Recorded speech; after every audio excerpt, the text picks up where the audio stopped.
afraid? I've got some bad news. I knew it. I love when he does that.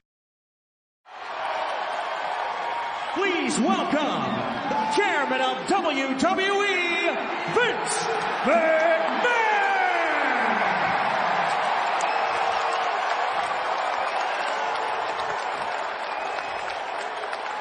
Throughout this past year, our WWE superstars performed tirelessly for all of you.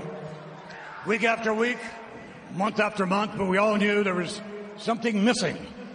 Something very important. The most important. That would be all of you, our fans, the WWE Universe.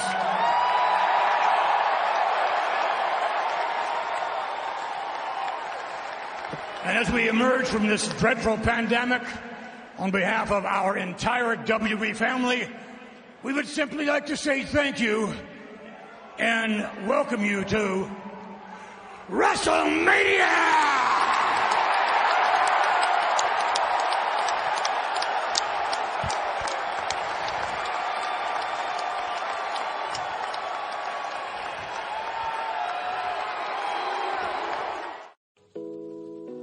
Lord Jesus, it is you who wakes me up every day. And I am forever grateful for your love. This is why I pray. You let me touch so many people, and it's all for the good. I influenced so many children. I never thought that I would. And I couldn't take credit for the love they get, because it all comes from you, Lord.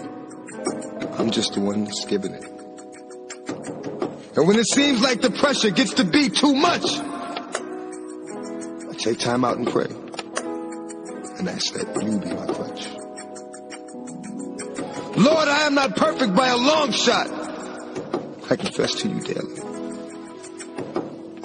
But I work hard every day, and I hope that you hear me. In my heart, I mean well. But if you'll help me to grow, then what I have in my heart will begin to show. And when I get going, I'm not looking back for nothing, because I will know where I'm headed. And I'm so tired of suffering. I stand before you, a weakened version of your reflection, begging for direction. For my soul needs resurrection. I don't deserve what you've given me, but you never took it from me. Because I am grateful, and I use it, and I do not worship money. If what you want from me is to bring your children to you, my regret is only having one life to do it, instead of two. Amen.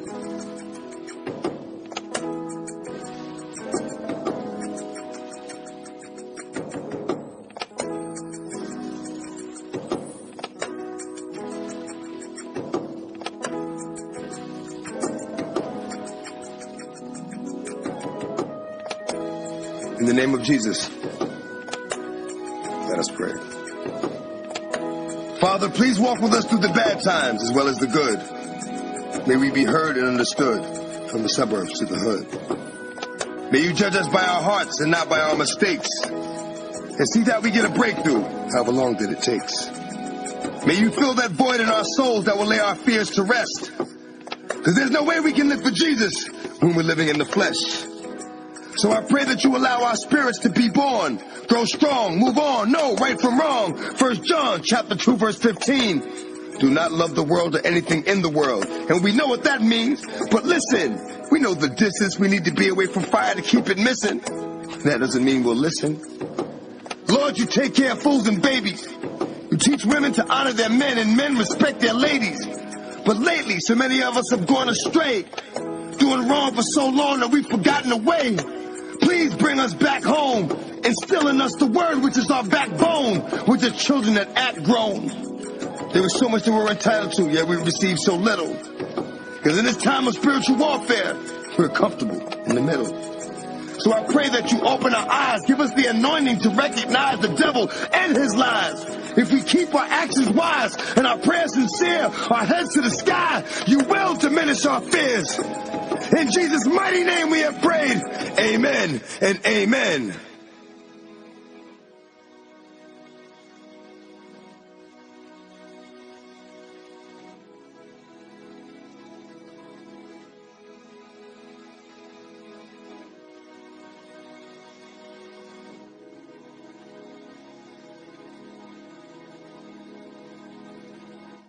Hello, ladies and gentlemen, and welcome to episode 253 of the Hoots podcast. Boy, the time continues to fly by. It's just truly the nefarious Brother Adam, a.k.a. Joshie Lopez, live from the Good Brothers studio in lovely Chicago, Illinois. Just got back from Tampa on Monday, and it's already Thursday. The week's already almost over. So a lot of stuff to talk about this week on the podcast. If this is your first time checking out the show, thank you. Thank you for giving us a chance. This is a podcast about life, pro wrestling, mental health, relationships. It's a live podcast coming through the minds of yours truly, the nefarious Brother Adam.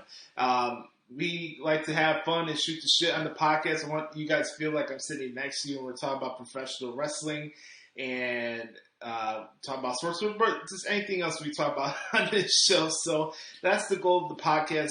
Make sure you subscribe so you never miss an episode. It comes to you free of charge every single Thursday on Apple Podcasts, Spotify, anywhere you get your podcast from. Make sure to bookmark ProWrestlingTranscriptions.com. That's very important. That website had transcripts of literally almost every wrestling television show that's out there each and every single week, and pay-per-views and side events and stuff like that. So check out that website. And then you see on the screen here on the Facebook feed, those where you can find me on my social media accounts, at Josh Lopez Media, at Joshie Lopez 94, at Josh Lopez Music. If you want to hit me up on social media, that's where the place to go. I'm not really big on social media. This is like part of my job, unfortunately. That's kind of like the double-edged sword I have to deal with, where I really don't want to interact with a lot of people. I come here to promote my work, but if you want to interact with me, those are where you can find me. Those are my other social media accounts, if you will, pal. Just wanted to show you guys something really quick. Bam. Good to be back home. This hat here is very comfortable. These are like WWE style hats here. Shout out to Sarah in the chat box. Nice to see you, Miss Lady. She says, what do you think of Bad Bunny's first match? I'm going to get to that in a couple of minutes. I just wanted to get the rest of the plugs out of the way. Like I said, hit me up on the social media accounts. If you have any suggestions or things you'd like to see implemented on this podcast, where you'd like to hear me get into more in-depth about mental health and some observations I had over relationships and things I've been studying recently, I'm down to do that as well. So I'm always open to suggestions from you guys. But since we're getting questions, it's time for the Good Brothers Q&A session. All you have to do is hit me up on Facebook or Twitter at the Hoots Podcast at gmail.com. Ask me anything you want. It could be about relationships. It could be about mental health. It could be about movies. I don't give a shit. Ask me what you want, and I'll answer it to the best of my ability. We do this segment each and every single week for you lovely people who support the podcast. We're going to start off with Sarah, since it is ladies first, and she's the first one to ask a question here. What do I think about Bad Bunny's first match? I know I'm not going to be able to fully break down every single match from WrestleMania, just being there for both nights. I don't want this podcast to be 3 hours this week, so I'll touch on this because this is a really big highlight from that show and that weekend. I didn't know what to expect from Bad Bunny. I think I mentioned this last week. I think normally and just conventionally, I tend to not really deal with expectations. I really don't build myself up to a certain extent, knowing in the back of my head something's going to disappoint me. So normally, and just how I'm wired, I'm not really driven by expectations. So I didn't have any expectations, good or bad, for Bad Bunny when it was come to this match. I just wanted to see what happened. I had already respect for him for the dedication he had for being on the shows all the time, not being an egomaniac or anything like that. But to see what he did in Tampa on Saturday, and me being the wrestling guy and typing out all these matches and stuff like that, that may be the best celebrity in-ring performance I've ever seen as a wrestling fan. There's been a lot of good ones. I mean, Shaq had a good appearance in AEW. There's other ones that I could list off the top of my head. But as far as like, there was a moment where I forgot that Bad Bunny was a rapper and an artist and a celebrity. Like, he looked natural in there. I guess that's the best compliment that I could give to Bad Bunny. The pop that he got during his entrance at WrestleMania was awesome. Really cool to see, like, Puerto Ricans getting put on the pedestal. I am Puerto Rican, so I'm partially biased, so I want to see my guys succeed and stuff like that. And I thought Bad Bunny was awesome. I thought he did a phenomenal job.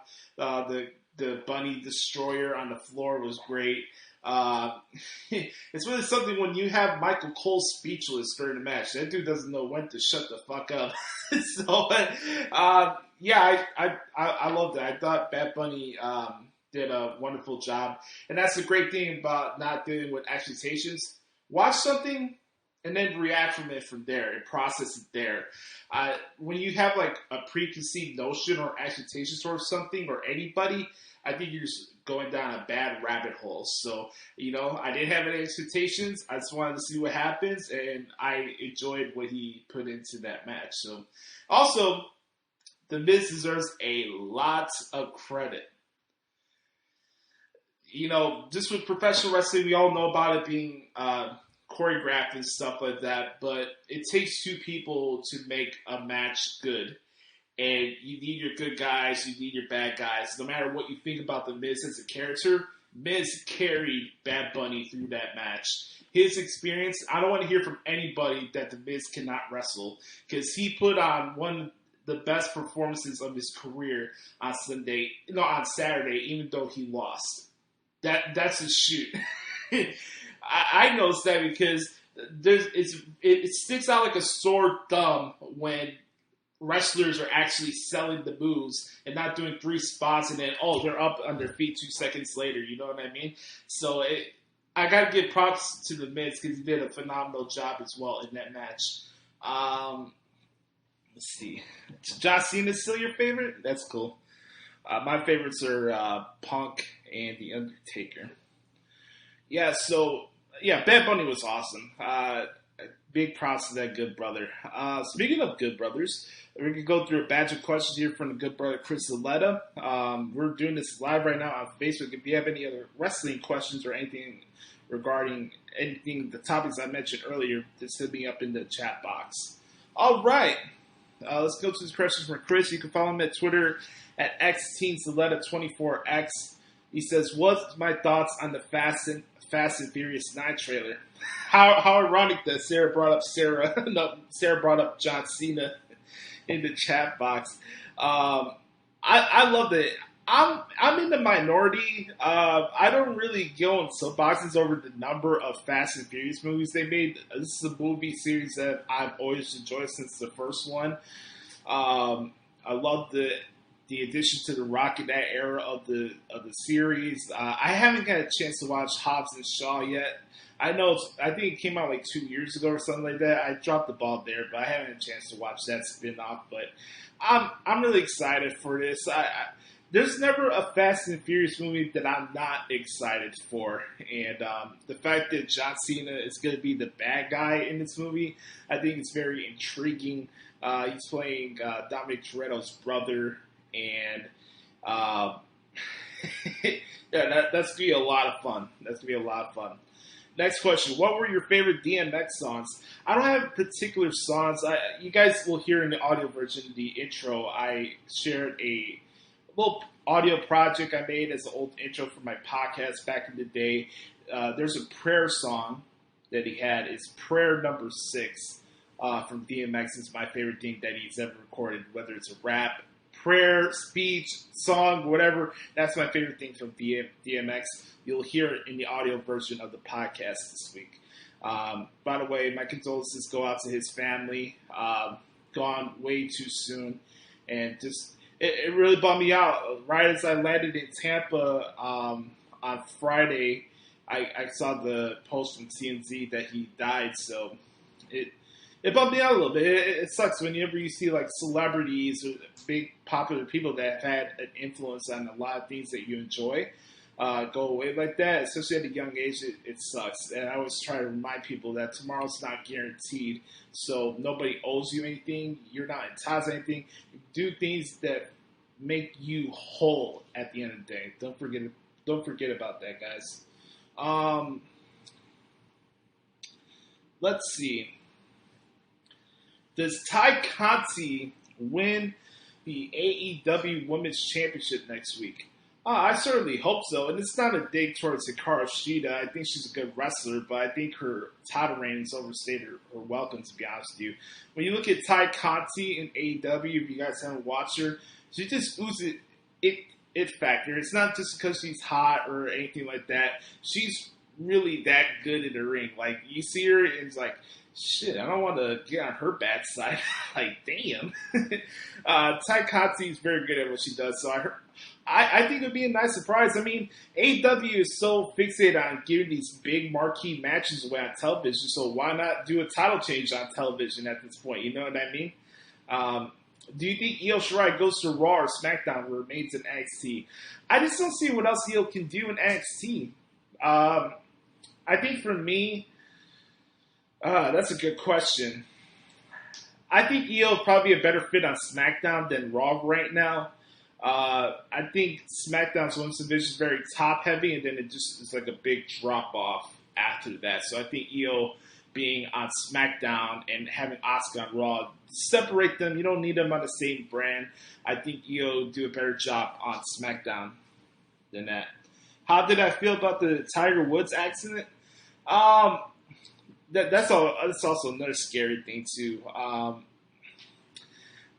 guess when it comes to like going high speed, this guy's had a bad track record in the past with DUIs and stuff like that. Obviously, Tiger Woods is not a saint or anything like that.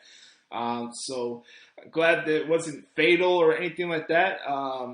I hope he recovers well. I don't have all the details on what truly happened with that accident, but hopefully he's all right. Next question.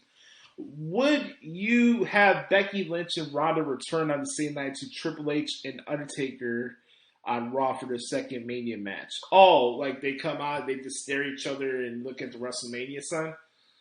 God, that was 10 years ago.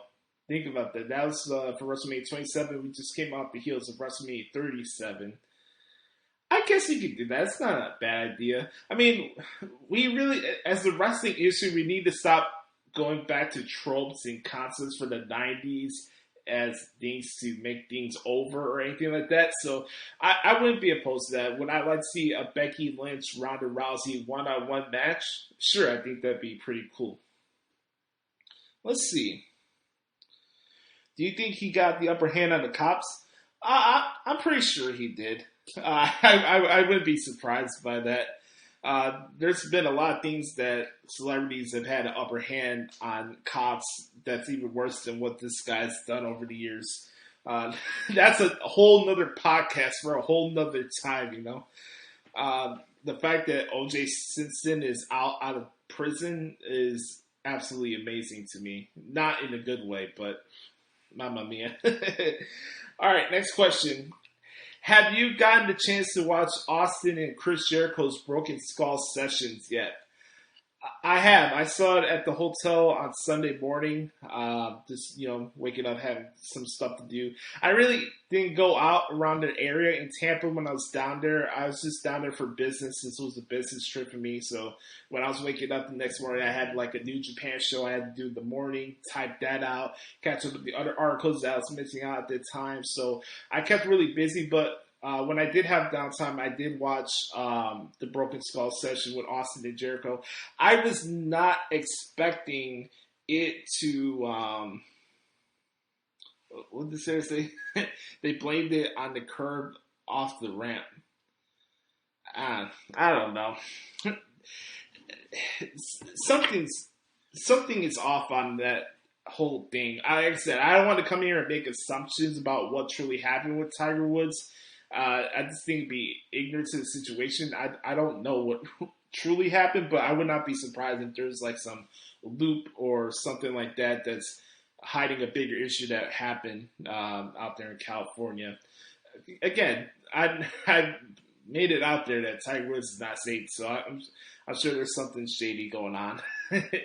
But as far as this podcast, I was not expecting it to be 2 hours long. Everybody was talking about, how much would they address AEW and stuff like that? And they started the show, they bookended and ended the show with discussion on what he's doing right now. And if you need any more indication that Vince McMahon is not scared one bit of AEW, I don't know what else to tell you at this point. I really don't. Because you have a full conversation on that on the Peacock Network on the day of WrestleMania about your quote-unquote competition and things you should be worried about. Vince does not sweat AEW, nor he should in the first place, because you look at wrestling that's more qualified to be at a flea market than on national television. I don't know how that can be a threat towards Vince McMahon, but that's just my opinion. Let's see what else we got here. Do you like the idea of T-Bar and Mace joining the Hurt Business? Again, I'm not going to make assumptions or rush into conclusions. We have to see what happens. Obviously, they laid out Drew McIntyre at the end of the show. I wouldn't mind seeing Brandon Williams and Dominic Dijakovic in the Hurt Business, but usually in this case after WrestleMania and these like backlash shows, you have guys coming out of the blue as bump and feed guys that are, I wouldn't say like robots, but they're like filler guys in between they're just like roadblocks towards whatever match that person's going after at the end of the day, like heaters. That's what I'm trying to say, like they're there to get beat up by Drew McIntyre. I really don't make much out of it, to be honest with you. But if they took the mask off and their regular personas, I think they'd be a fine fit with that group. Last question from Chris. He says, in the early stages of building AEW, what were your expectations with Cody Rhodes? I asked this question on Twitter last week, but you really think about it, we've only gotten 3 title reigns, an NWA title reign and 2 TNT title reigns. Well, when it comes to Cody, nothing he's done has surprised me. It's nothing that's caught me off guard or anything like that. Again, I don't have expectations for professional wrestling. I don't have expectations on life. Cody is more and more the same than I thought he was going to be coming off his run in Ring of Honor. Pompous, arrogant, having a Triple H Napoleon complex.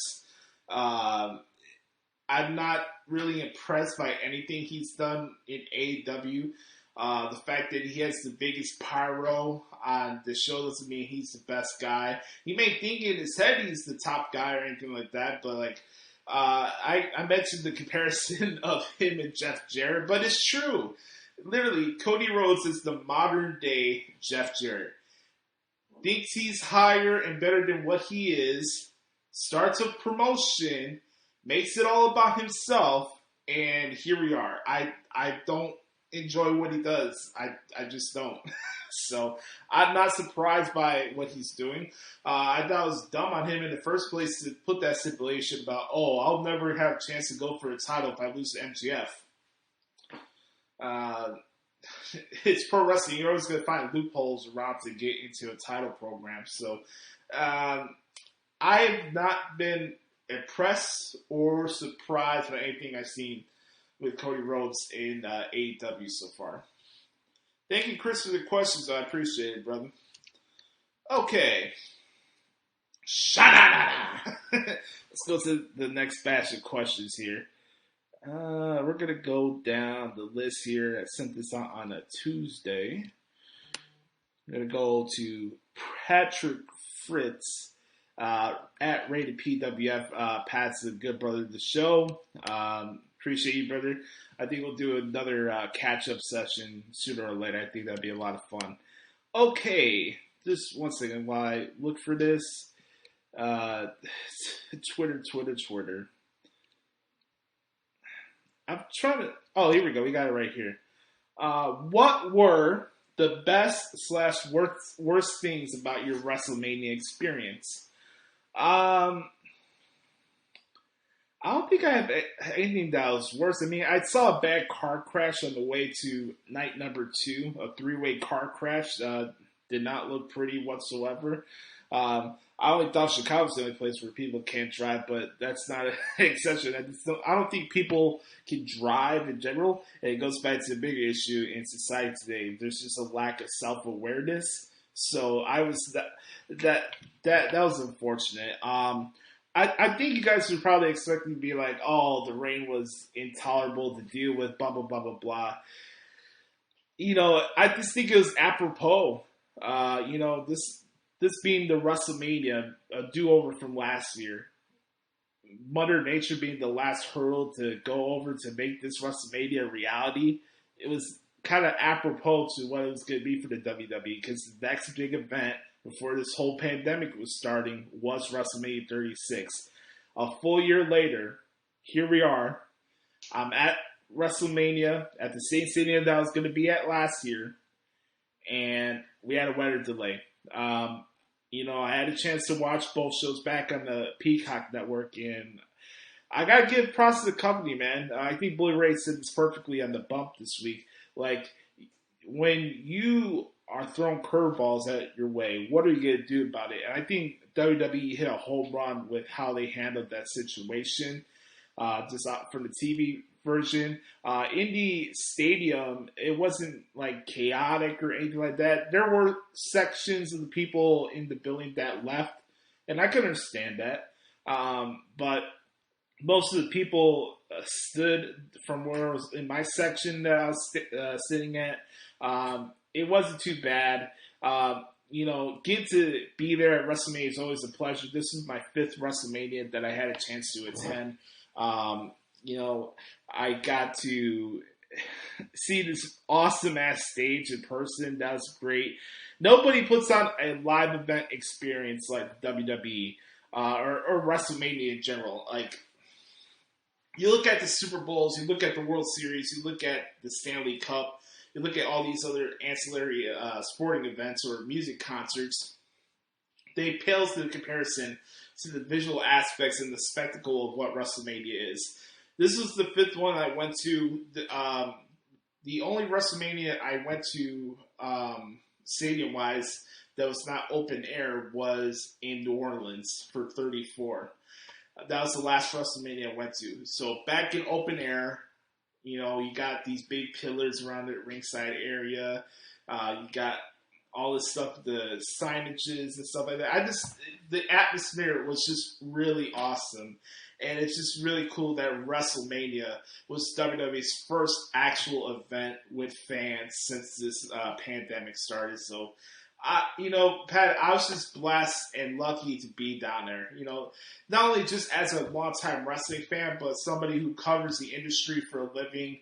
It's like a privilege to be like, hey, I went down to a WrestleMania during the pandemic and got to witness this, and it was the experience I'll never forget. It was a fun time. I wish I had more days down there in Florida. I made it open, honest, and clear that I want to move down to Florida soon. And I had a great time. I really did. I had a wonderful time, getting to check out the cupboard of the people that are around us.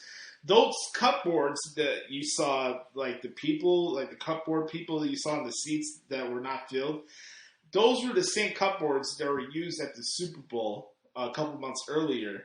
So I thought that was pretty cool. So I kind of felt like I had a piece of myself going to the Super Bowl, even though I was not there in February. I thought that was pretty cool. But yeah, seeing the entrances, getting to witness that history-making moment with Bianca and Sasha is something I won't forget. But more importantly, I think the best part of my experience down there in Tampa this past weekend was the fact that I got to meet a lot of my colleagues that I've known over the years, like Drew Baydala and Blake Mitchellmore from the SNE Network. Awesome dudes. I'm very blessed that I got a chance to sit next to those guys for the 2 nights and shoot the shit and, just talk shop, and glad that I can call them friends now. They're really good people, and it was a lot of fun to hang out with Drew and Blake.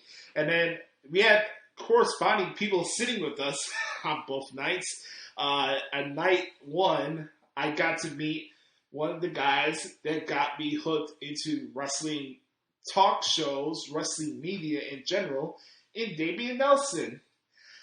I've interacted with Damian here and there over the years through like social media, and I've always had a big amount of respect for Damian for what he did for the wrestling industry, what he's done for wrestling fans as a wrestling content creator. I've been a PWR mark all my life. And it was really cool to hang out with him, get to talk to him in person. That was a lot of fun. Same thing goes the next night. We were hanging out with Mr. Superstar himself, Chris Van Vliet, which was really cool. I got to meet him finally in person. That was a lot of fun. So overall, man, the experience down in Tampa was a lot of fun. I definitely say outside of New Orleans, this was my favorite like WrestleMania experience, just with everything surrounding this event. I put out like a moment of gratitude video on my Instagram page, and you guys could saw in my face like how happy I was to be down there. And it's true, and I'm very lucky for the fact that I was able to go down there and cover this event.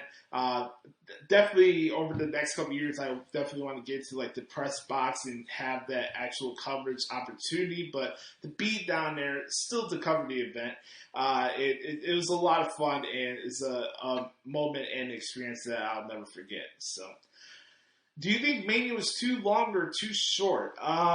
Neither. I like the concept of the two-night WrestleMania. Obviously, I'm used to the new two-night concept for Wrestle Kingdom, so this was not different to me. I like the concept that you had more matches that stood out and you could process from both nights because they were able to have time and it wasn't an 8-hour show. So, I think them doing it for 2 nights, I thought it was really cool. I thought it was a really good show for both nights. So I did not think it was long or too short either. All right. Next questions. The last questions you were going to get for this week is from the good brother Nate the Great at Psycho the Geary. I want to give a shout out to you, good brother. I know you've been dealing with it this week, and I just want to let you know, man, keep your head up. We're always thinking about you, all right? Question, he says here, how was your experience at WrestleMania? It was awesome, man. I can't express that enough. I think this is probably like the coolest set I ever saw in person for WrestleMania. I thought that was a lot of fun to check out. Like, you should see like the look on my face when I first got inside the stadium. Like, wow, man. It's really breathtaking. If you've never been to a WrestleMania, I totally recommend it for people out there. It's an experience unlike any other. You definitely want to check that off your box. Whenever like your wish list, that's something that you want to make sure you want to get that jot down. And next question, he says, which match impressed you the most? I got a couple, man. There's like a 3-way tie here, but I think for me, the match that impressed me the most was Kevin Owens and Sami Zayn. I'm very, very happy for Kevin because I thought for him, coming off the feud with Roman Reigns, being thrust in last minute with the stuff with Sami Zayn, you feel like, oh, Kevin Owens is just having an afterthought match at WrestleMania. I always talk about it. Maximize your TV time. Maximize the opportunities that are in front of you, big or small.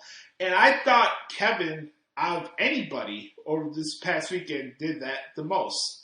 I mean, sure, you could mention Tamina, and she had a great reception from the crowd. You can talk about Cesaro getting his moment with Seth Rollins, but I was not surprised by how good Cesaro and Seth Rollins was. I wasn't even surprised how good Kevin Owens and Sami Zayn was. But when I was watching this match in person and then doing the transcript later on, I just felt like this was like a big moment for Kev.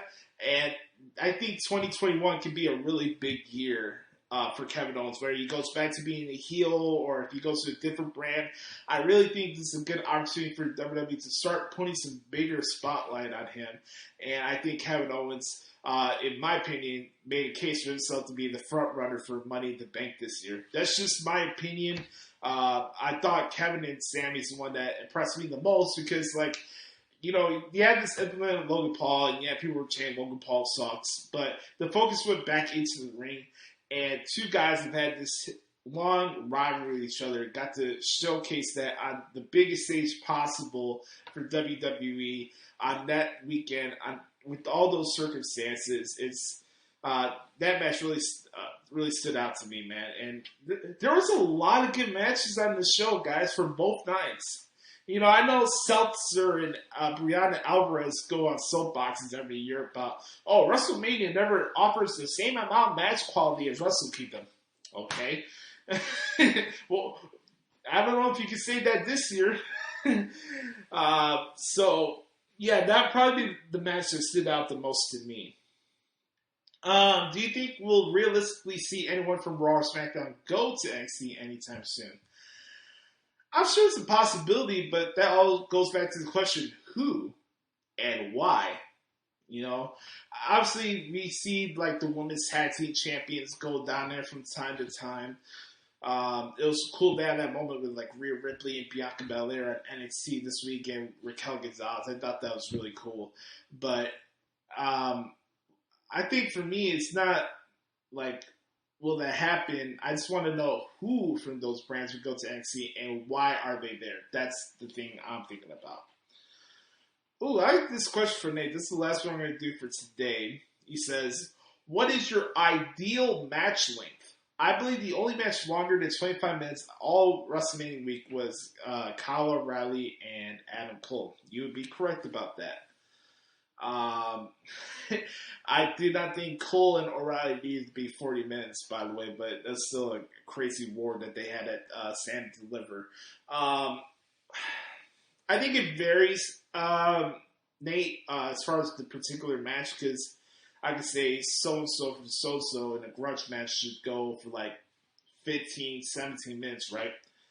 If you have a world title match, I say the most can be 20 to 28, possibly.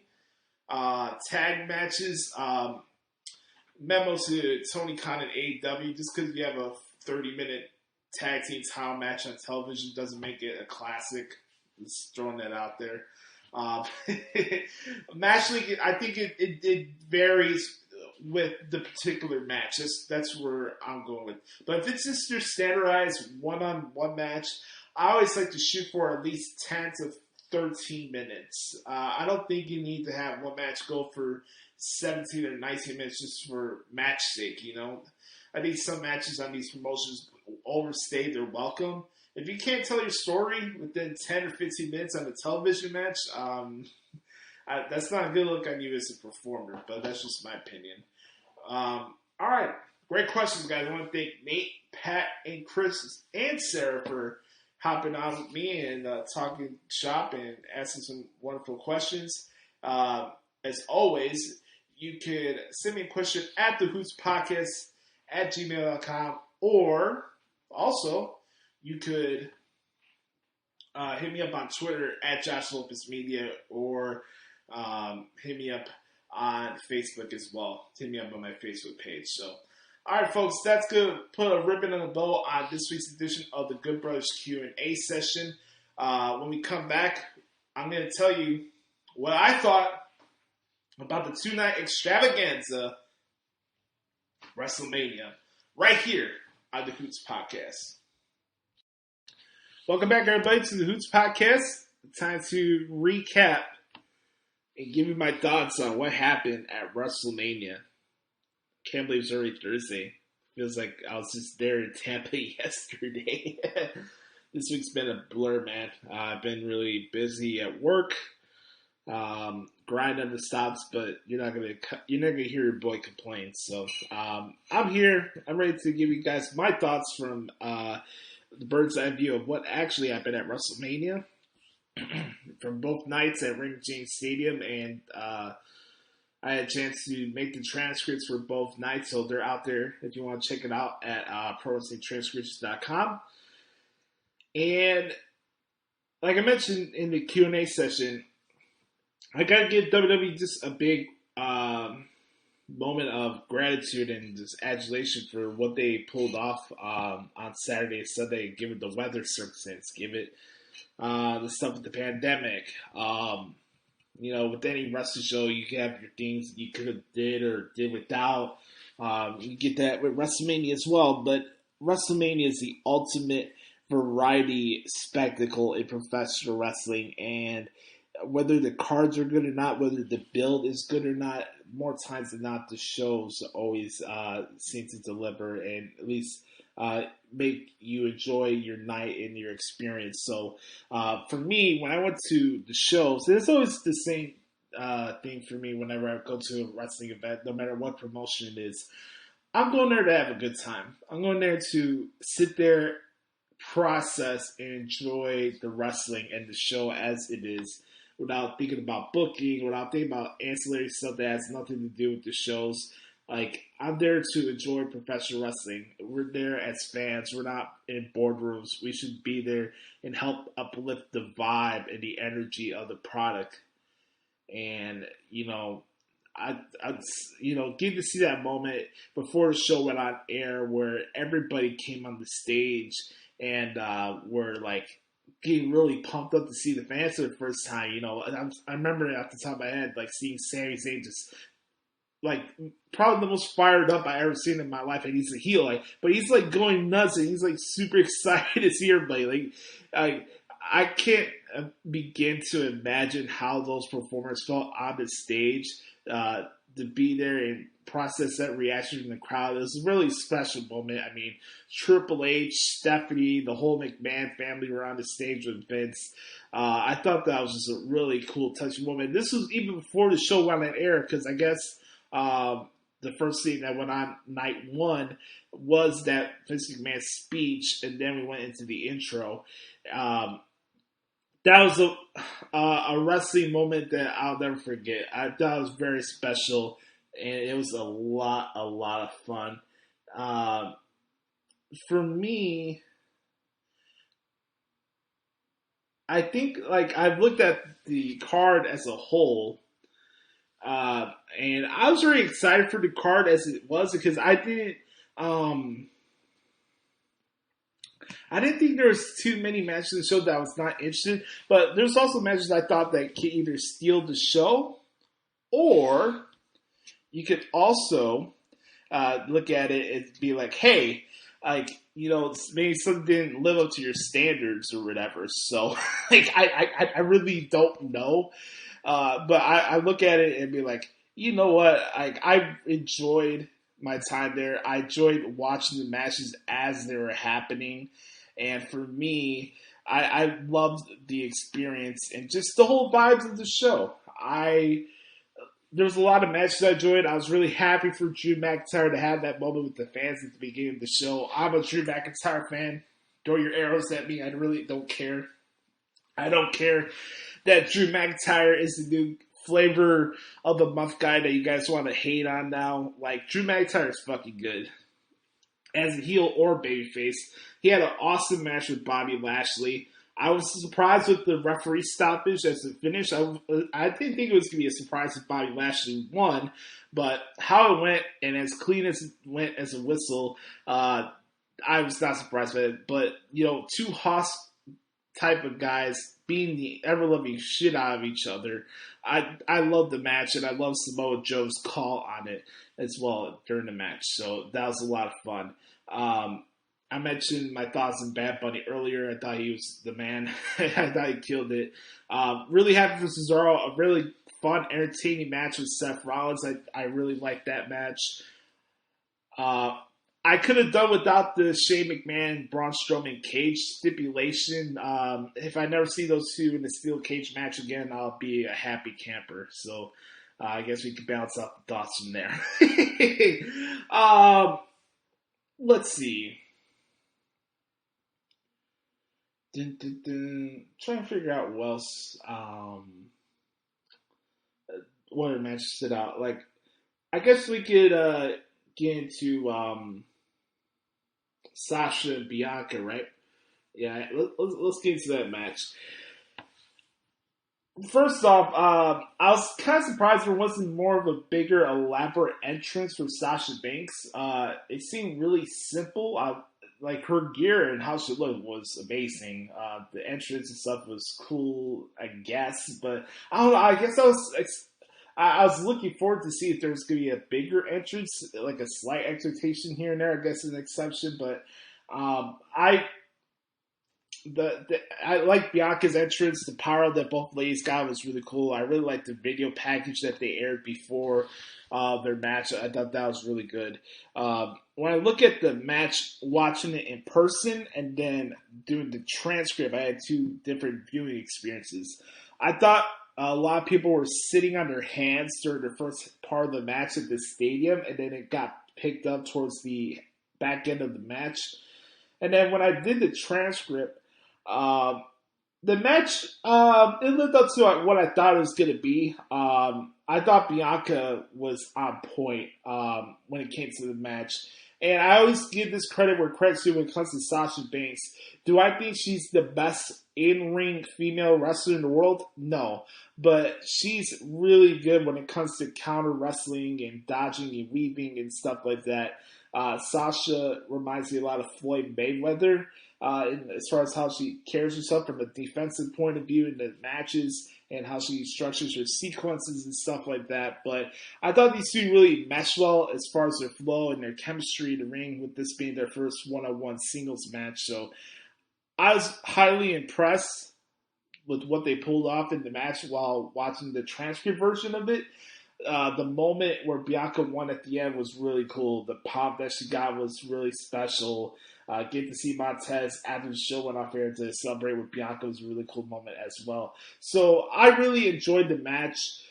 This was a really fun moment for both of these ladies to create history at WrestleMania and give it everything surrounding that match as well.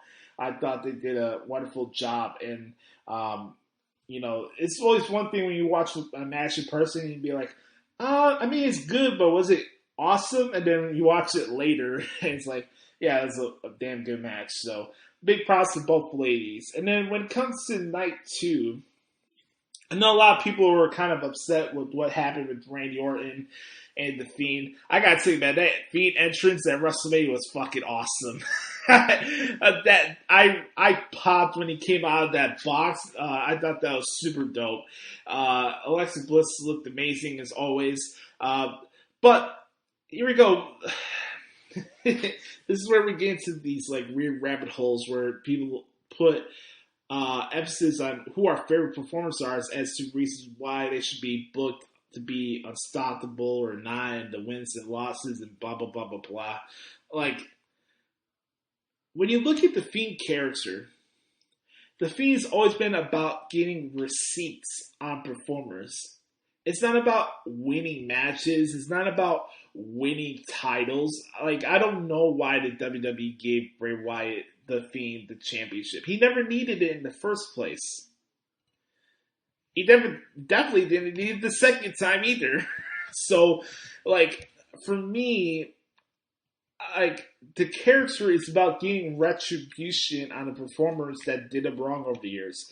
And now to have Alexa Bliss symbolically turn on Bray and turn the tables on him is an interesting layer in the decision, because it's something else that we could figure out for the Fiend. What else is there besides him? Okay, he comes out after somebody that did him wrong, and he does the same thing where he pops out and he has the mask on. Now the tables are turned on him. Somebody turned their back on him. What's going to happen now? So I understand the decision.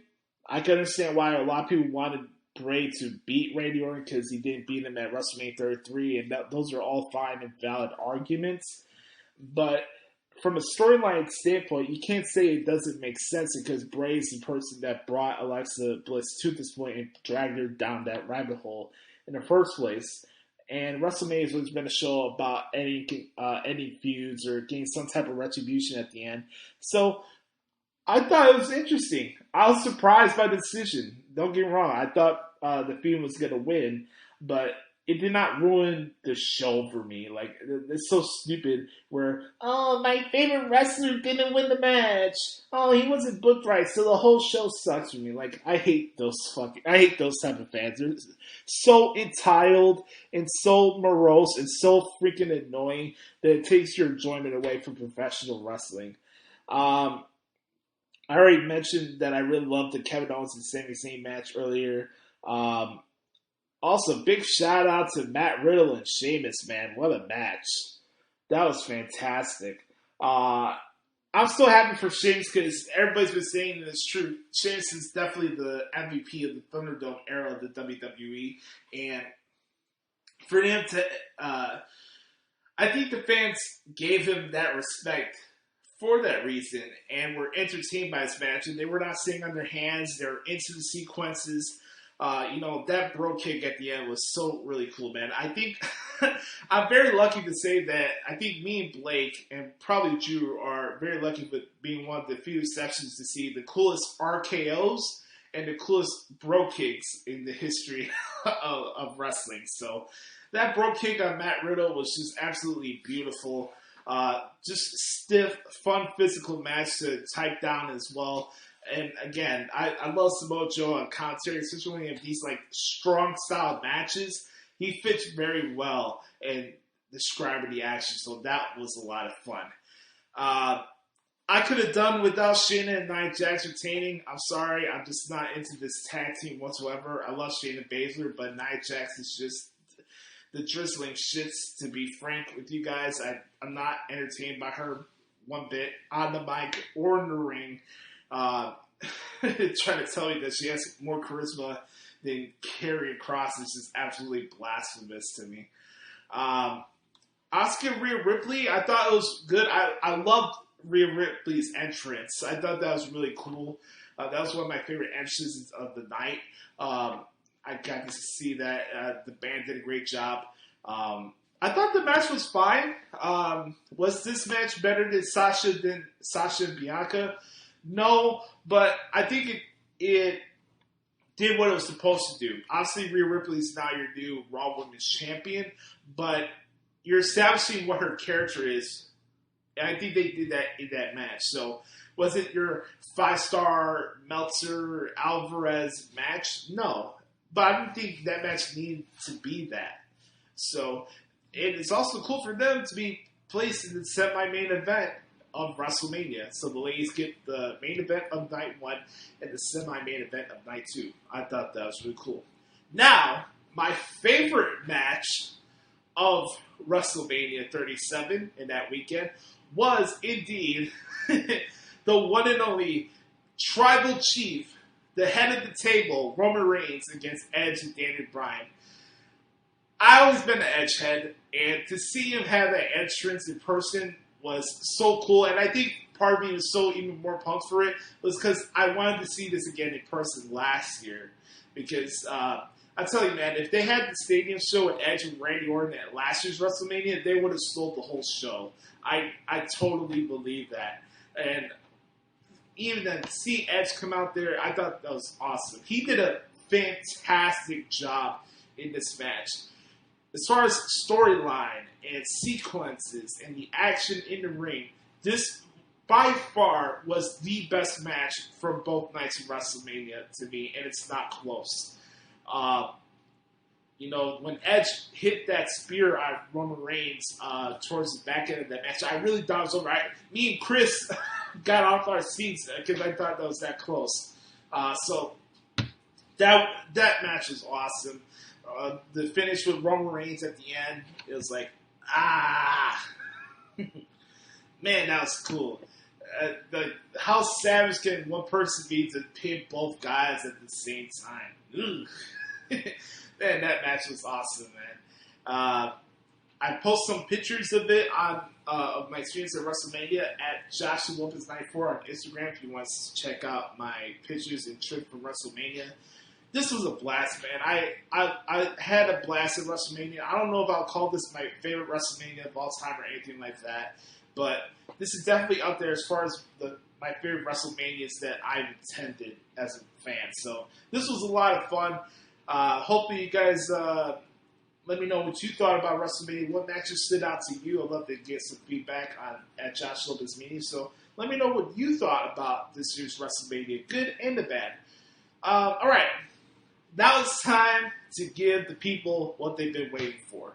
The moment of podcasting galore. This segment really deserves an Emmy or some type of big level award because how good it is.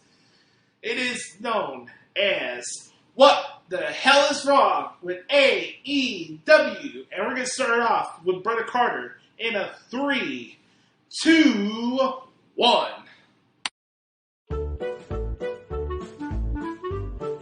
It's time for What the Hell is Wrong with AEW?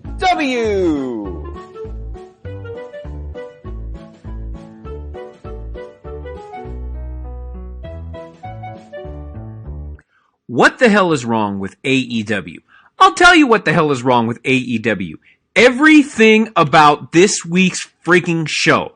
This was without a doubt one of the worst professional wrestling shows I have ever seen in my life. I've been watching professional wrestling for about 30 years now. And this was without a doubt one of the absolute worst shows I have ever seen. It's not AEW's worst, but it is up there in the most overhyped and overrated promotion in the history of the business. So let's get into it. So once again, AEW is trying to recreate New Japan Pro Wrestling with the Young Bucks and those streamers. They used to do the money thing on the ramp. Fine. I have no problems with that. That's their entrance. Everyone has an entrance. No big deal. They went to the streamers to recreate New Japan Pro Wrestling because AEW doesn't have their own freaking identity. And folks, I'm going to tell you this. I don't care one bit about the Young Bucks. I don't give a damn about the Young Bucks. They suck. They are, and I was actually, some people on Twitter and I were actually agreeing with me on this. They are one of the worst tag teams in the world. Period. The end. They suck. The Young Bucks suck. So I shouldn't say that they're the worst. They are the most overrated tag team of all time. They freaking suck. I watched the turn last week. It was horribly done. Timing was off. The build was awful. And it was awful. Like, the bad cadence, there was no build-up, it was stupid. So the same gripe I have with their match this week is the same gripe I have about the Young Bucks every single week. They're clearly just trying to do acrobatic crap for the sake of doing it. There's no rhyme or reason to it at all. It is clearly overly choreographed, and they're not trying to tell a story. They're trying to do Cirque du Soleil, and that's fine. If you want to see Cirque du Soleil, go watch Cirque du Soleil. Don't watch a professional wrestling program. Good God, it's ridiculous. And all of those spots with the Death Triangle were clearly planned and clearly worked out. There was no kind of improvising, say, oh, well, we'll kind of do this, blah, blah, blah. That's not professional. That's a choreographed stunt show. And I don't buy it one bit. That's not what professional wrestling is. Professional wrestling is telling a story. It's not about doing stupid flips and crap. Like, if I want to do that, I'll watch Trampoline on the Olympics, or I'll go watch Cirque du Soleil, and I really enjoy Cirque du Soleil. Don't get me wrong. I've seen a couple of their shows. It's very good. But that's what that is. It's not pro wrestling. Does anybody buy the Young Bucks as legitimate bad guys? They look like two, goofy-ass clowns from Rancho Cucamonga, California. Like, they're not heels. Like, they're trying to be all these heels. It's ridiculous. And then the announcers are on there are all like telling the Young Bucks to go to hell and stuff. Like, they didn't really do anything wrong. Like, the announcers are just as bad as the Bucks of Youth themselves. It's awful. I hate the Young Bucks. It's stupid. Pac and Phoenix deserve so much better than this, because Pac and Phoenix, especially Pac, is incredibly talented. They deserve so much better than this BS than they're having to work with the god-awful Bucks of Youth. They suck. Why are we getting Red Velvet versus Jade Cargill on Dynamite, not on a pay-per-view? Is this the payoff for this feud? Is this the build? I guess that's it for the storyline, because what else does Red Velvet have to do? She lost to Jade Cargill and she lost clean. So I guess this feud's over. And don't get me wrong, I like Jade Cargill. I think she has potential. But there's no there's no storyline here. Like, the feud's over. So all this build they're trying to do with Cody and Brandy and Shaq, it's over. Because this is clearly the end of the storyline. Now, maybe it's because they couldn't, because we're not going to see Cody for a while. I don't know. But give this to us on a pay-per-view. Don't give this to us on a Dynamite show. It's clear that, once again, AEW has no idea how to run a professional wrestling program. They don't understand the business. They care about ratings. Look how well that worked for WCW. So we get Anthony Ogogo, this boxer guy. Cool. I'm all about seeing new wrestlers and giving him a chance. I hope it goes very well. The referee stopped the match because of a punch. Is this freaking amateur hour? Like, you're supposed to punch people in wrestling.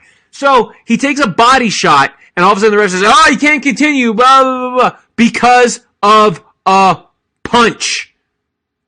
The most basic wrestling maneuver, a punch, and the referee stops the match. Is he going to stop a match when he tries to go for a hold next? Oh my God, a hold! Ah! Unbelievable how stupid that was. Chris Jericho versus Dax Harwood was fine.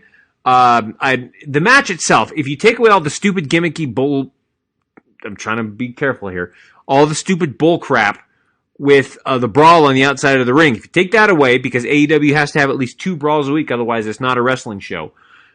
The match itself was actually not bad. Tyson was a horrible enforcer. He didn't really do his job because he let people run around on the outside of the ring, so he was useless. But Dax Harwood can go. This actually wasn't bad from Jericho. I like Dax Harwood. I like Cash Wheeler. I like FTR a lot. So that part of it was fine, but this post-match brawl, shocker. And now, of course, Mike Tyson is in the inner circle, just like how he joined D-Generation X back when he had his thing with Austin, because that's all AEW does is recreate WWE storylines. They can't come up with their own. Don Callis is now kicking television cameramen, so why the hell would anybody want to interview whatever Don Callis' faction is? I'm over him too, by the way. He's a POS as well. Is Taz capable of not letting anybody finish their promo? All he does is come out and interrupt people. He interrupts Sting. He interrupts Christian Cage. Fine. So, and honestly, if Cage wants to feud with Team Taz, fine. I have no problems with that. It'll be good rub for Will Hobbs to get to work with a veteran like Christian Cage. I think that's fine. I have no problems with that. But what are Cage's allies going to be? Is it going to end up being, probably going to end up being Brian Cage, because they're teasing a split there, and I don't know how that works with the FTW title, but if it doesn't, what's Christian Cage's allies? Like, is he going to rely on maybe Kazarian and SCU? I don't know. We're just going to form another faction for the hell of it, because that's what AEW does. They form factions and they have brawls. So I just don't see where they're going to go with this. Also, they took another shot at WWE, shocking, when Taz made reference to Edge as Christian's buddy that carried the team over the years. So, of course, they have to make another shot at WWE. Tony Schiavone saying, "It's Sting!" every week is so corny. It's not, the gimmick has lost its luster. Like, it's not cool. The nostalgia side of it is over. It's actually quite, I know I'm using this term a lot tonight, but it's stupid. It's stupid, stupid, stupid, which is what this program was this evening. And really what All Elite Wrestling is stupid, stupid, stupid. Hey, at least Sting actually got to do something this week. But everything is so convoluted. I don't know who I'm supposed to cheer for. Am I supposed to cheer for Lance Archer? Am I supposed to cheer for, well, we'll get into that. No, we'll get into this now. I don't know what I'm supposed to be focused on in a match. So you've got Matt Hardy against Darby Allin, which I actually think that Darby Allin is getting some decent competition now. And Matt Hardy, that is a legitimate challenger for the TNT Championship. Fine. Also, of course, condolences to Matt Hardy for the loss of his father. That's a horrible, horrible thing, and we certainly wish him all the best in that regard.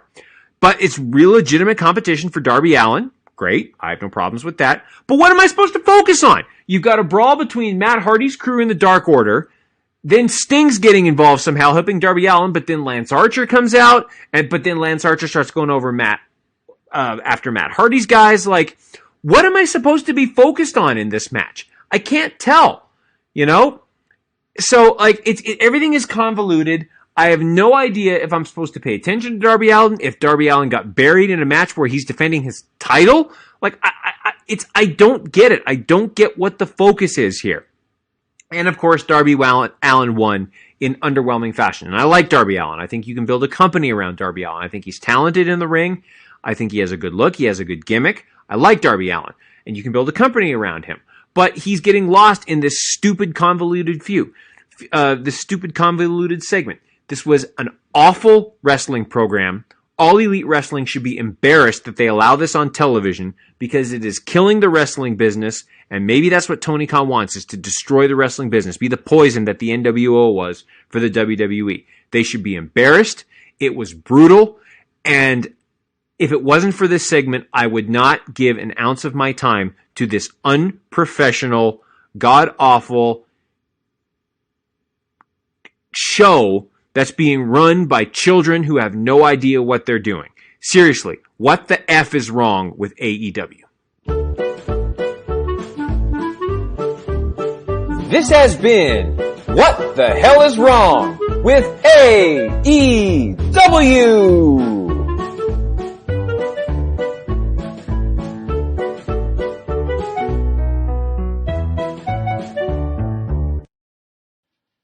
Bravo, Brother Carter. By God. Brother Carter off the Hell in a Cell there. Damn.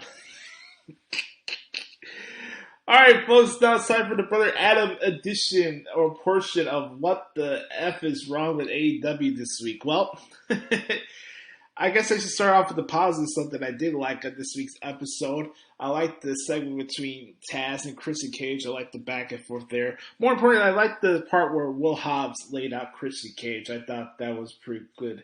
You know, the thing with like AEW a lot of times is that they try to lump in so many things into one segment where it's hard to process everything that's going on at the same time. You know what I mean?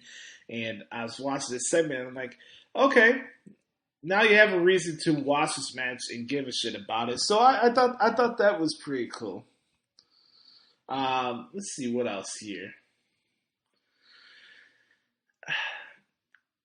I liked the Matt Hardy Darby Allin match as a match purpose. I think for the most part, most of the matches were pretty decent. Like the Red Velvet and Jade Cargill match, I thought was pretty good.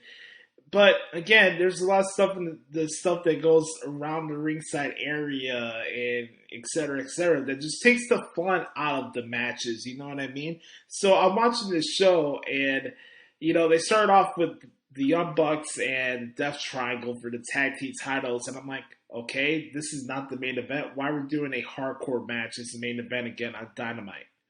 Like, Tony, I get it, man. Your favorite promotion was ECW back in the day. I get it. But you're not Paul Heyman. And, you know, you have to get your brand over. And doing much show, no DQ stipulations as your main event, it's just sending a mixed message. So what's elite about AEW? The fact that they do more hardcore matches and their show's TV14, that makes it elite? Like, I don't get where you're getting with that, bro. I really don't. So, like, okay, let's start off with this. Young Bucks and Death Triangle. You have a marquee match that you've been building anticipation for over the last 3 weeks or so since Revolution, and you're not having this as the main event. You're doing a 25-plus minute tag team title match on television, free television, on a taped show as your opening contest.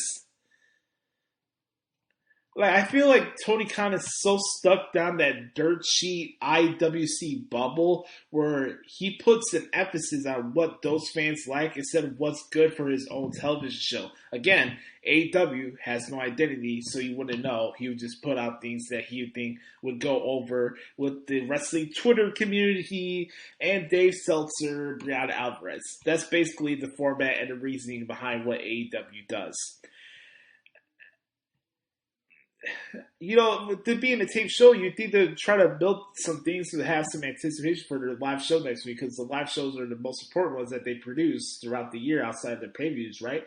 But I'm looking at the match card for next week, and I'm like, okay, why should I watch? Nothing really about it stood out to me. Like, okay, we're having Pentagon against Trent Beretta. For what? Ricky Starks is fighting Hangman Page because, Hangman's on a 10-match winning streak, and Ricky Starks is jealous about it. Okay. There's other solid stuff in the show as far as, like, building up feuds and that type of development, but overall, I just think like the overall entertainment aspect of the show is hit and miss a lot of times. And last night was no different. Having here we go. This goes out to referee Tony from the TBD Wrestling Podcast, and everybody at home, sit back, relax, strap it down, and enjoy this. Because, okay. I've been consistent on one thing when it comes to AEW is the fact that they have by far the worst officiating. And I mean the worst officiating crew in professional wrestling today. And it's not close. Aubrey Edwards, you, my friend, you suck. Big time. I can get being mad at the booker and coming up with the idea of, we're not going to have the Inner Circle and the Pinnacle brawling at ringside and stuff like that. But at what point, when you're the sports race wrestling promotion and Aubrey Edwards thinks that her shit doesn't stink and that her rules the law and people should be intimidated by her and that referees are supposed to have personalities and referees need to be over like wrestlers, you come out there and you do a shitty job.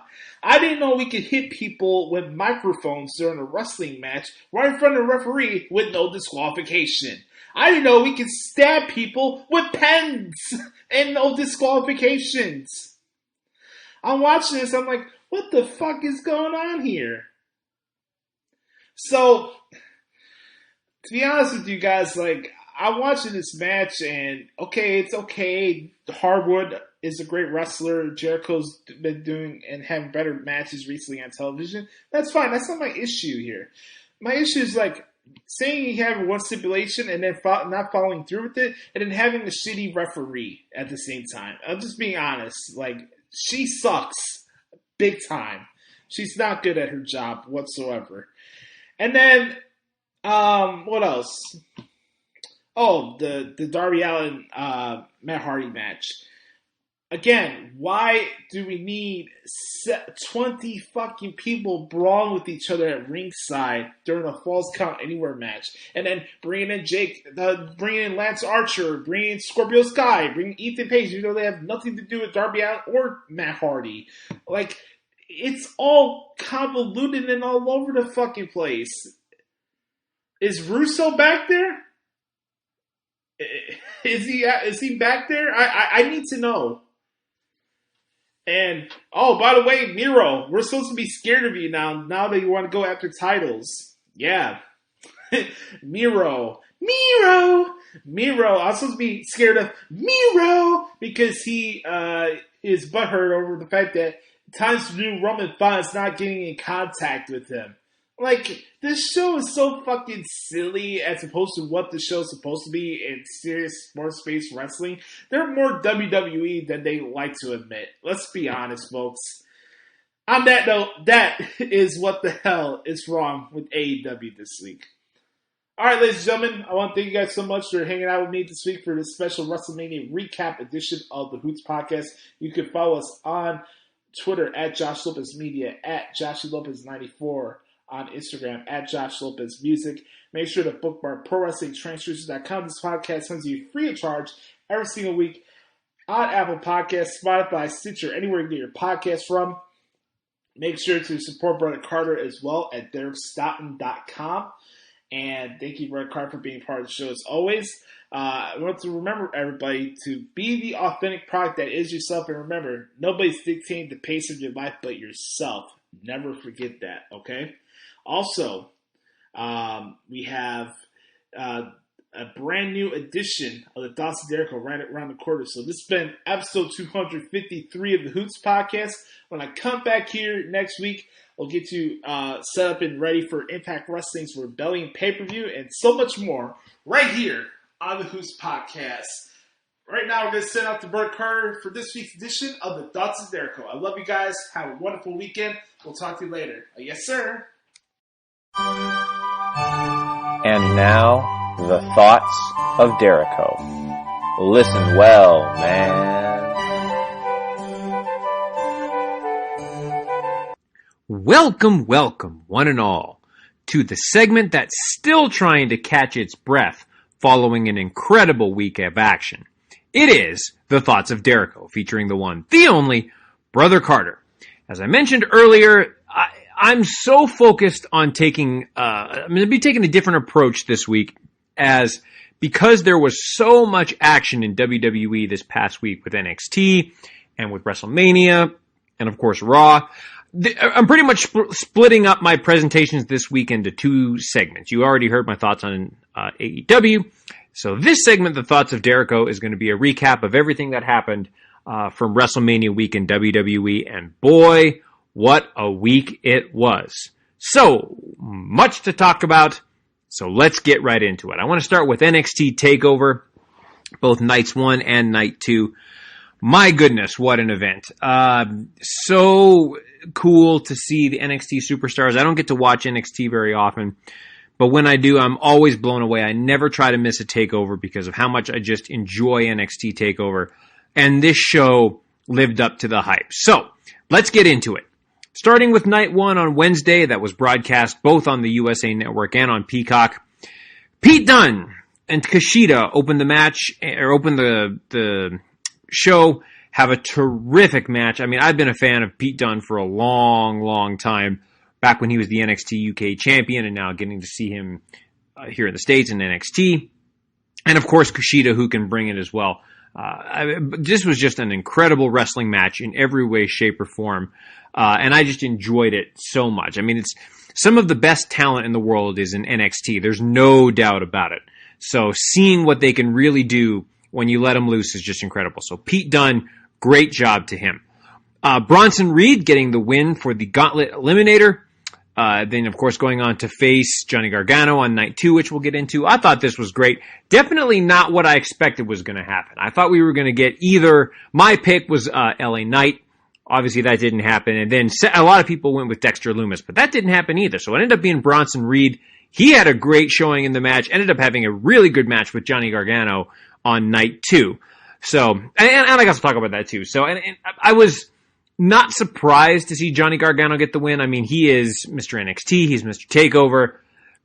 Definitely one of the longest tenured and most well-known superstars in NXT. So I wasn't surprised to see him get the win. But really great to see this effort for Bronson Reed. And it definitely showed this past week on NXT with when he was teaming up with Shotzi Blackheart and Ember Moon in the main event. So that was really cool. But really great effort from him, and I enjoyed that very much. The next match on the card might have been my favorite match all weekend. The NXT United Kingdom champion Walter defending against Tommaso Ciampa, and this was a war in every way, shape, or possible. My goodness, was this amazing. Josh has mentioned this to me before, and I'm starting to agree with him. Walter might be the best champion in all of professional wrestling. He has been the NXT UK champion for about 2 years now. I think it's just a little over 2 years. And who could, after a performance like that, how can you argue with his dominance? Now, I would still take the tribal chief over him, which we'll get into a little bit later. But my goodness, Walter is incredible. His presence, the way that he just goes through everything. I will say my favorite moment of that match was the finish, actually. All Walter had to do was just hit Tommaso Ciampa on the back of the head to get the pin. I mean, that was incredible. That's how it should have been done. Proves Walter's dominance. And I don't know who can take the title off of him in NXT UK. I thought if there's anyone that was going to be a shot to do it, it'd be Tommaso Ciampa. But he was fantastic. Walter was fantastic. Besides the Tribal Chief, Walter, I think, is the best champion in professional wrestling right now. Congratulations to both of them on just an incredible match. Speaking of incredible matches, MSK defeats the Grizzled Young Veterans and Legado del Fantasma to become your new NXT Tag Team Champions. This was awesome. I think my favorite part about MSK is, yes, they're high flyers, and yes, they're in a lower weight class and they tend to do more high flying stuff, but they do it sparingly, and they do it in a way that heightens it when they do it. It's not just, use it every week in order to, just show what quote unquote great athletes they are. So I was really happy about this. I think MSK is special. The Grizzled Young Veterans are special. Legado del Fantasma, they're all special. Terrific tag team match. So happy for MSK coming from Impact as the Radicals and now getting their opportunity to be NXT Tag Team Champions. I thought this was a terrific match. Congratulations to MSK, and we'll see where the tag team division goes from here. And then finally, Raquel Gonzalez defeats Io Shirai to become the new NXT Women's Champion. Another great match. I got to give props to the NXT camera department and to the production department, because all of the different camera angles they had to see Io Shirai jump off the skull onto Raquel Gonzalez was very cool. So I really enjoyed that. I think we're going to be seeing Io Shirai either on Raw or SmackDown before long. So just keep that in mind. But we're so happy for Raquel Gonzalez. I think she's earned it. I think she's going to be a great ambassador for the best women's division in all of professional wrestling, which is in NXT. You add Tara Valkyrie to it, which happened this past week. And it's going to be something very special. So congratulations to Raquel Gonzalez, and congratulations to everybody on night 1 of NXT TakeOver Stand and Deliver. Now let's get into night 2. Starts with, on the main show, Santos Escobar and Jordan Devlin. Santos Escobar defeats Jordan Devlin, become the undisputed Cruiserweight Champion. Another great match. Great ladder match. Seeing Santos Escobar celebrate with his kid at the end of the show was really, really, really cool. So I thought that was a really cool moment. Congratulations to both teams on to both competitors on an excellent match. We haven't seen the last of Jordan Devlin, especially what happened on NXT this past week with Kushida winning the NXT Cruiserweight Championship, which I thought was an interesting decision. But we'll see what happens with that. I mean, I'm all down for a Jordan Devlin Kushida match. I think that's going to be amazing. Not sure what Santos Escobar goes from here, but that was a great match and a great performance. Maybe we'll be seeing him on either Raw or SmackDown very soon. NXT Women's Tag Team Champions Shotzi Blackheart, Ember Moon defeat the team of The Way with Candice LeRae and Indy Blackwell. This match was good too. I know a lot of people are not fans of Ember Moon. I'm a big fan of hers. I've always thought Ember Moon was great. Shotzi Blackheart has every characteristic possible to be a superstar. She's great in the ring, has a great look, has a great personality. I love me some Shotzi Blackheart. I want to see her as the NXT Women's Champion once her reign with the NXT Tag Titles with Ember Moon is over. I still say that they've never should have introduced NXT Women's Tag Team Titles. I think there's too much going on. There's too many championships now. And I thought that the women's tag team titles should be defended on all 3 shows, but that's just me. It is what it is, and Shotzi and Ember are getting the time to shine, and they did a great job as well. Already talked about Johnny Gargano and Bronson Reed. Karrion Kross defeats Finn Balor to become the new NXT champion. I thought this was the right move. Good God, Karrion Kross is amazing. Amazing. You can build a brand around Karrion Kross. It was just absolutely incredible. Another great match with him and the Prince. He's great. Scarlett is great. This was awesome. And I'm glad Karrion Kross is getting his opportunity to run as the NXT champion, despite his injury and not being able to do that, having to go away for a while. So really, really great stuff. Happy to see Karrion Kross back atop of the NXT mountain, and we'll see what happens from here. This is going to be his division for a long time. And then we close the show with Kyle O'Reilly defeating Adam Cole in an unsanctioned match. I thought this was great. I know a lot of people said it was a little bit too long, and I actually agree with that. It was just a little bit too long, maybe about 10 minutes too long. But seeing Adam Cole and Kyle O'Reilly really go at it, and then you see the post-match footage that aired on NXT this past week, this feud is not over. And I don't know where they go from here. I don't know if they have a loser leaves NXT match. I mean, I don't know. That has to be the next logical step, I would think, because loser leaves NXT. So, and I don't know if Roderick Strong is going to play into that. We'll have to see. But I thought this was great. When they went through the stage, I thought that was a really cool spot. So, I enjoyed this. I thought it was a little bit too long. I would have liked to see Karrion Kross and Finn Balor main event the show. I get why they didn't, but again, great effort from both Kyle O'Reilly and Adam Cole. Great storytelling, and I enjoyed this show so much to end what was an incredible 2 nights of NXT. Now, switching gears. Take a drink of water here because I've been talking for about 10 minutes. Switching gears to WrestleMania. One of my favorite moments of the night was the first moment of WrestleMania Night 1 to see everyone on stage opening the show. The emotion there, Vince introducing the crowd, acknowledging the crowd for the first time in over a year, seeing the emotion on everybody, getting to be around live fans for a year, a month, and a day. That was awesome. Gave me goosebumps, and I know it gave a lot of people of goosebumps too. So that was just absolutely incredible. Really, really enjoyed that moment, and I thought that was absolutely, absolutely terrific. Okay, switching gears, let's get into night 1 of WrestleMania. Show opens. Bobby Lashley defeats Drew McIntyre to retain the WWE Championship. I was surprised this happened, but glad it happened because I think Lashley is the real deal, and I think he should be champion for a long time. Great look. I still don't like how they broke up the Hurt Business, but this was a great match to open the show. Lashley and McIntyre are professionals in every single way possible, so great job to them opening the show and warming up the crowd. I really enjoyed this. Natalya and Tamina win a tag team turmoil match to earn the WWE to earn a shot at Baszler and Jax on night 2. Tamina got a lot of crowd response, which I thought was really cool, actually.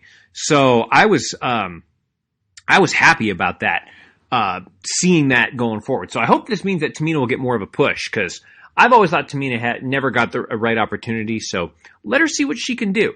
I honestly thought that they should have won the Women's Tag Team Championships because I'm tired of Baszler and Jax.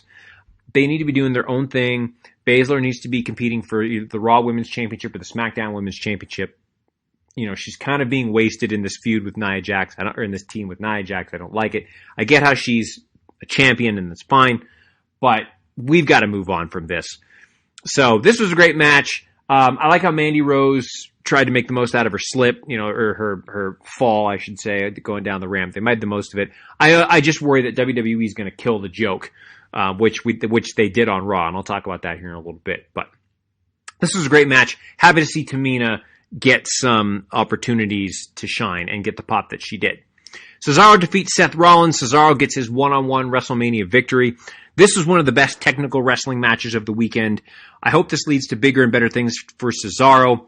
Maybe getting an Intercontinental Championship push, because I say that, but I have no idea what's happening with the Tribal Chief, which we'll get to in a little bit. But I'm hoping Cesaro will get a chance to shine. I'd love to see a match with him and Big E for the Apollo Crews for the Intercontinental Championship down the road. We'll see what happens with that. I don't think it'll be till the summer or the fall. But this was a great match. Cesaro is incredible. Seth Rollins is incredible. And I enjoyed this very much. AJ Styles and Omos defeat the New Day to become the Raw Tag Team Champions. This was cool. I just don't know where you go from here with Omos. They weren't even on the show this past week on Raw, I don't think. And if they were, it was very, very brief. So I can't quite figure that out. But, so I don't know how. I mean, AJ Styles obviously takes the pin when they lose with a distraction or something, but I don't know. I just don't know where you go from here. Again, they weren't even on the show this past week, so for Raw. So I don't quite get that. Braun Strowman defeats Shane McMahon in a steel cage match. They made the best out of this that they possibly could. They really tried their best to make the absolute best out of this. Again, I thought this was the stupidest build-up on the card. I thought this whole feud makes absolutely no sense. It's AEW level territory for this feud. It's that bad. But they made the best of it. Seeing Braun rip the steel cage was kind of cool. I liked that. But overall, this match was fine. I guess. I'm just glad that the storyline is over. And now let's talk about Bad Bunny. Bad Bunny is the shit. That was awesome. He worked. He was athletic. He sold. He's easily better than Kenny Omega and anyone in AEW. I think Bad Bunny's better than AEW's world champion. It was definitely my favorite match of the night. I think the thing for me about Bad Bunny is he wants to be there and he took it seriously. Like he trained. He took bumps. He sold. Now, granted, Miz and Morrison made him look like $1 million. So props to Miz and Morrison for that, for making him look badass. Because, you have to have good people to work with, obviously. But Bad Bunny brought it. I mean, he had help. Like, they did a Canadian Destroyer on the outside of the ring. Like, that's awesome. How cool was that? So, that I thought was great. I want to see Bad Bunny in a ring again. That was awesome. Damian Priest has all of the characteristics to be world champion, main eventing WrestleMania. He's easily becoming one of my favorite superstars on Raw, mostly for what he did on Raw this week and his promo with Miz and Morrison. But I am all in on Bad Bunny, and I want to see him wrestle again. And then, of course, what a moment for Sasha Banks and Bianca Belair. The best part about it was the emotion before the match. Like seeing Sasha and Bianca take it all in, realizing that they're making history, realizing that they're doing something that goes above wrestling, breaking barriers, really sending a message that anybody from any background can be successful. And they had a great match. Bianca whipped the hell out of Sasha with that whip of her hair. Like, good God, that was awesome.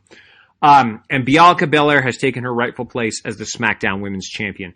Incredible match. I thoroughly enjoyed it. Congratulations to both women on making history and kicking serious ass in doing so. All right, night 2. And I know you're getting a longer edition of the Thoughts of Dericho this week, but it's my segment. I'm going to do whatever the hell I want. Night 2 of the Thoughts of WrestleMania. Seeing Randy Orton get goosebumps as a heel was awesome. That was very cool. Like, he came out, acknowledged the crowd. He's supposed to be the heel, and he got goosebumps too. So I thought that was awesome. I popped hardcore when The Fiend came out of that box. Like, I love The Fiend. I have no qualms about admitting that The Fiend is one of my favorite characters of this generation. I also thought it was awesome when he did the tribute to Brody Lee. That was fantastic. Bravo. I got some goosebumps for that. The person that won the Randy Orton Fiend match, though, was Alexa Bliss. My God, that was awesome. And then the ooze came down her face. It looks like she's turned on the Fiend, and it looks like she's going to be bringing her version of the Fiend to the women's division, which I'm all about. I want to see her wrestle Charlotte or Rhea Ripley or whoever they're going to put her with after WrestleMania Backlash. But I want to see that. My God, that's going to be awesome. The finish was weird, and I questioned the finish a little bit. My guess is that after seeing what I saw on Raw, they just don't know what to do. They don't know what to do with the Fiend at this point, which is how it ended. So I didn't really like the finish. We'll see how the storyline plays out, but I wasn't a big fan of the finish, to be completely honest. But the spectacle itself was awesome, and I loved it. Okay, let's see. Talked about Shayna Baszler and Nia Jax already. Kevin Owens defeats Sami Zayn. And that was a really great match, too. Seeing Logan Paul take the stunner was awesome. I think that we've got a new Stone Cold Steve Austin type character in Kevin Owens who can just hit stunners randomly and get people to pop. So I'm okay with Kevin Owens working with celebrities and stuff like that. It gets him TV time. It gets him mainstream audio time, or mainstream time. So I think that that's completely fine. I thought this was a great match. I loved every bit of it. Owens and Zayn have incredible chemistry, and, they can't lose when they're together. Apollo Crews defeats Big E in a Nigerian drum fight match. I got to admit, I wasn't into this. I wanted it to be better, but I wasn't that into it. I'm not a fan of Apollo Crews and the Nigerian accent. I think it's stupid. In fact, I think it might be inappropriate, if I'm being completely honest. I think that it's an inappropriate use of character and could be offensive to some people, so they really need to be careful with this. I'm glad Apollo Crews got the win. I'm glad to see Dabba-Kato back. That was awesome. I love Dabba-Kato from Raw Underground. So happy to see him back, no question. But I just question the whole angle and where you go from here. They'll obviously rematch at WrestleMania Backlash. But so this was essentially a no DQ match that had some drums and a gong and kendo sticks and stuff. So just call it that, you know. I wasn't, I mean, it was fine. Glad to see Apollo Crews get his moment. Glad to see Dabba-Kato back, but I'm just not a fan of this character with Apollo Crews. They need to be really careful about this. Sheamus defeats Riddle to capture the United States Championship. This match was okay. It was hard hitting. You know it was going to be. Something was just missing for me. I don't know what it was. I was just kind of on the match. I don't know where Riddle goes from here. I was hoping it would be a program with Bobby Lashley, but I think we're going to see. Basically, WrestleMania Backlash is going to be a rematch of many of the matches from Mania with a couple added in there. So basically, if you didn't watch Mania, just watch WrestleMania Backlash and you'll get to see the show. But so Sheamus getting another U.S. title run, great, congratulations. I think that's fantastic. So this match just didn't really do it for me, and I can't explain it. But it was just kind of, it was fine, but it was just kind of for me. So. And if I'm the only one, I apologize, but it just didn't really do it for me. Rhea Ripley defeated Asuka to capture the Raw Women's Championship. No shock there. I'm all in on Rhea Ripley. Her entrance, though, this was not good. I think that the timing was off between the singer and the background music. I don't know if they couldn't hear or something, but just the live music entrance for Rhea Ripley didn't really do it for me. I thought the timing was off. I thought the cadence was off in her voice. So I wasn't a big fan of that.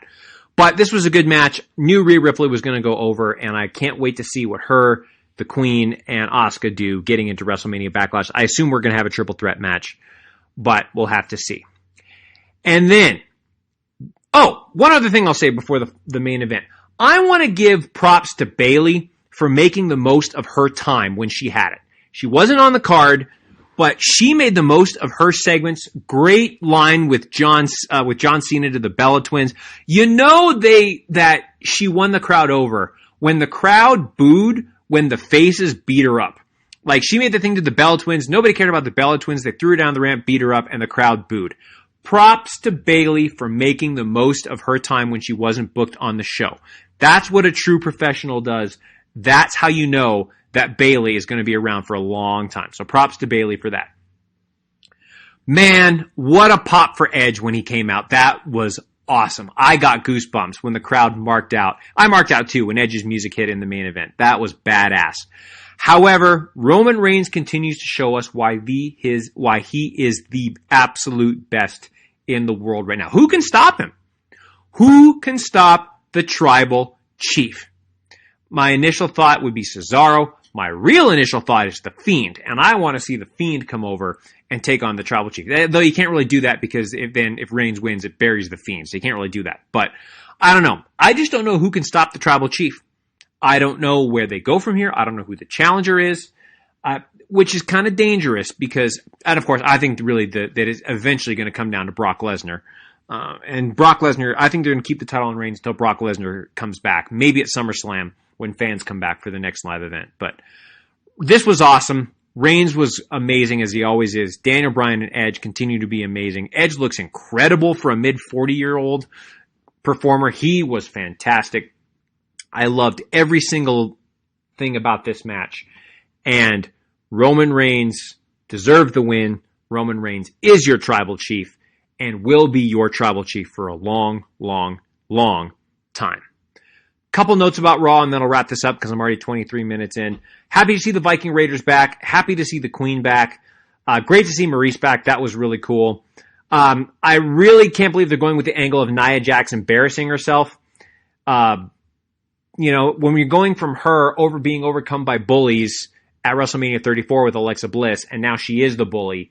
I don't know. I just think this is not going to be a good angle. Another reason why Shayna Baszler needs to be on her own. And then the show closes with Retribution now siding with the Hurt Business as T-Bar and Mace, which I hope MVP tells them, take your stupid masks off and be Dominik Dijakovic and, oh my God, his name is escaping me right now. Dio Madden. So get rid of that, or Shane Thorne, or whoever it is. But, get the masks off, let them be who they are. Now, I think this is I can't figure out why they took out Cedric and Shelton and are putting in Retribution. I love Cedric and Shelton, but I mean, they didn't even give a TV entrance this week, so I don't get it. Maybe it's going to lead to them feuding with the Hurt Business. I don't know. So I don't like that. I'd much rather them all be together and be a kick-ass monster stable, but that's just me. Raw was very lackluster this week, especially for a Raw after Mania. But I've been talking for a long time, and we'll talk more about Raw and SmackDown next week. And those are the Thoughts of Dericho, extended version for this week. My final thought is, it was so amazing to see fans back. It reminds me how we need to get them back as soon as possible. Keep wearing your masks. Get the vaccine when it's time for you to do that if you believe in that. And let's keep working together so we can get our society as back to a new normal as possible. Thanks for hanging out with me for this long. I hope you enjoyed WrestleMania week. We'll see you next time. This has been the Thoughts of Dericho. You're smarter now, man.